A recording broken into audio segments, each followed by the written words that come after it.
Et nous accueillons aujourd'hui Xavier Roseren, notre premier invité de cette nouvelle saison de la Radio des Ours, au micro de Justin. Vous êtes député du coup de la 6e circonscription de Haute-Savoie depuis 2017. Vous avez été élu sous l'étiquette La République En Marche et c'est un territoire que vous connaissez très bien puisque vous êtes né à Chamonix. Vous avez également été maire des Ouches de 2014 à 2017 donc. Et aujourd'hui vous êtes à Valorcine, pas uniquement pour répondre aux questions de la Radio des Ours évidemment, puisque vous donnez également une réunion publique au pôle culturel à 11h aujourd'hui. Est-ce que vous pouvez commencer par nous dire à quoi servent du coup ces rencontres citoyennes ? En fait, c'est des rencontres citoyennes que je fais sur les 32 communes de la circonscription. C'est quelque chose que j'ai commencé depuis 2017. L'idée, c'est de rencontrer les citoyens pendant une heure, sans un ordre du jour particulier, de discuter de tous les sujets, et puis après, rencontrer également les élus de la commune. Et donc, j'ai voulu aujourd'hui être à Valorcine, et j'essaye de le faire sur l'ensemble de toutes les communes. C'est important de garder cette proximité auprès des citoyens, et ça fait partie aussi du Conseil citoyen que j'ai lancé tout récemment en janvier 2023. Et ici à Valorcine, du coup, on est dans un territoire plutôt rural, de l'autre côté du col des Montées, de l'autre côté, on va dire un peu de l'attraction de la vallée de Chamonix, qu'elle soit médiatique ou touristique, même s'il y a de plus en plus de gens qui viennent découvrir cette magnifique vallée des Ours. Est-ce que voilà, c'est important pour vous aussi de venir sur des territoires comme ça ? Vous le disiez, 32 communes, c'est des territoires très différents aussi les uns comme les autres. C'est 32 communes avec des grandes communes, par exemple comme Salange, Cluses, et puis beaucoup de communes touristiques, et puis des plus petites avec, par exemple, ici Valorcine, mais aussi Six-Fers à cheval. Et quand on regarde, si on veut aller de Valorcine à Six-Fers à cheval, c'est 2 heures quasiment de voiture, mais si on passe par le Mont-Buet, on y est beaucoup plus rapidement. Donc non, c'est vraiment une circonscription avec de l'industrie, du tourisme, du pastoralisme. Et on retrouve ici à Valorcine le côté touristique et puis le côté aussi agro-pastoralisme. Et vous le disiez, vous tentez d'être au plus proche des habitants de votre circonscription. Vous m'avez dit aussi que vous n'aviez pas d'ordre du jour spécialement pour ces réunions citoyennes. Mais c'est quoi les thématiques dans votre circonscription qui préoccupent le plus les habitants, si vous avez des exemples, des choses qui reviennent souvent lors de ces réunions ?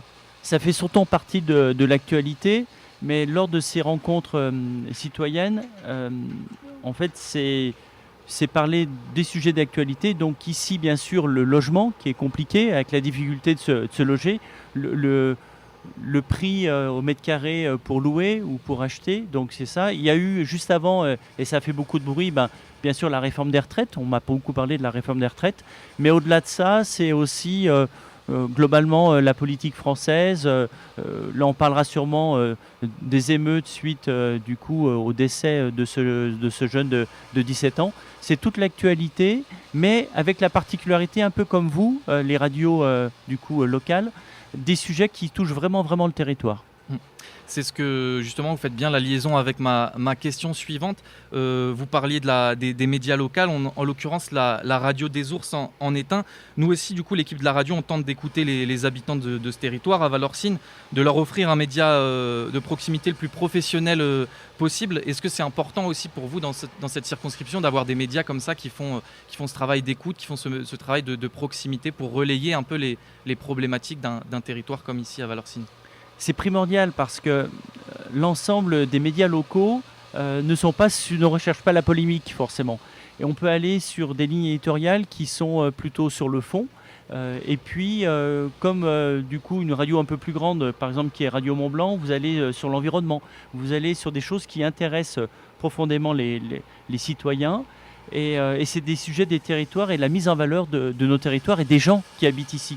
Et c'est vraiment important parce que ce que j'essaie d'expliquer à Paris, c'est qu'on a 36 000 communes et sur les 36 000 communes, chacun a ses particularités, mais on ne peut pas faire la loi pour une ville comme Lyon, Grenoble ou Annecy, ou ici sur la circonscription, sur Servoz, Valorcine ou du coup Salange. Et il y a un sujet que vous portez aussi beaucoup, notamment à Paris, c'est la question immobilière. Je pense notamment que ça inquiète beaucoup les habitants de la vallée de Chamonix ou de Valorcine, comme ici, avec l'explosion des prix de l'immobilier, la spéculation dans ce domaine, avec la multiplication de résidences secondaires, de locations Airbnb, et la difficulté du coup pour les jeunes générations de se projeter dans des villes ou des villages où ils n'auront jamais finalement les moyens d'y vivre. Pourquoi c'est un de vos principaux combats depuis votre élection en 2017, cette question de l'immobilier ? parce que en fait, je voudrais que les jeunes du pays continuent à rester à vivre au pays. Et pour ça, aujourd'hui, même si on a besoin de nos résidences secondaires, on a un décalage avec, par exemple, sur le pays du Mont-Blanc, en moyenne, 70% du bâti, c'est la résidence secondaire. Donc vous avez sur 100 logements, vous en avez 70 qui sont sur la résidence secondaire. Donc il faut qu'on ait des moyens législatifs pour aider les jeunes à rester au pays. Ça veut dire qu'il faut jouer sur, bien sûr, l'accession à la propriété, de la location moins chère. Et c'est ça il y a un projet de loi qui arrive en fin d'année. Et c'est dans le cadre de ce projet de loi qu'il faut qu'on arrive à pousser des choses. On va continuer notre discussion avec le député de la 6e circonscription de Haute-Savoie, Xavier Roseren, notamment sur ce qui est possible concrètement de faire sur ce problème de l'immobilier. Mais on fait juste une courte pause musicale sur la radio des Ours. On est de retour sur la radio des Ours, 90.7 FM à Valorcine et dans la vallée du Trien, et le 90.5 FM toujours dans la vallée de Chamonix. On est toujours avec le député de Haute-Savoie de la 6e circonscription, Xavier Roseren. Avant cette pause musicale, on évoquait un sujet qui fait beaucoup parler dans la vallée, c'est la tension immobilière, si je puis dire. Et on voulait évoquer notamment les possibilités concrètes pour agir dans ce domaine, notamment l'idée d'une surtaxation des résidences secondaires à partir de 2024. Est-ce que vous pouvez me parler des idées qui existent pour lutter dans ce domaine ? C'est un sujet que je portais depuis plusieurs années et on a réussi donc à faire voter la possibilité dès 2024 pour l'ensemble des communes touristiques où il y a une tension immobilière, une surtaxe d'habitation. C'est-à-dire que la taxe d'habitation a été supprimée pour tout le monde, mais elle reste pour les résidences secondaires. Et les mairies, s'ils le souhaitent, pourront mettre une surtaxe sur cette taxe d'habitation entre 5 et 60%. Et l'objectif, c'est que les recettes complémentaires de cette surtaxe d'habitation puissent être utilisées pour aider le logement permanent. Et ce sujet, il est beaucoup abordé dans les réunions publiques, comme ici, par exemple, à Valorcine ou dans la vallée de Chamonix. C'est quelque chose qui revient toujours ? C'est à chaque fois tous les sujets, parmi les sujets d'actualité, c'est le logement. Parce que, en fait, ici, on voudrait continuer à vivre au pays et c'est compliqué de vivre au pays parce que ça coûte trop cher. Donc, il faut travailler à la fois sur le locatif, favoriser le locatif à l'année par rapport au locatif à la semaine et puis également à l'accession à la propriété pour ceux qui veulent devenir propriétaires. Il y a aussi un sujet qui préoccupe beaucoup les habitants de Valorcine et de la vallée de Chamonix et de la circonscription en général, c'est le réchauffement climatique. Et la transition de ces territoires en montagne pour faire face à cette problématique. Et je voulais revenir avec vous notamment sur l'UTMB, l'Ultra Trail du Mont Blanc, parce que c'est d'actualité vu qu'il y a une réunion publique demain à Chamonix, justement pour inviter les gens de ces territoires à venir parler de leurs inquiétudes.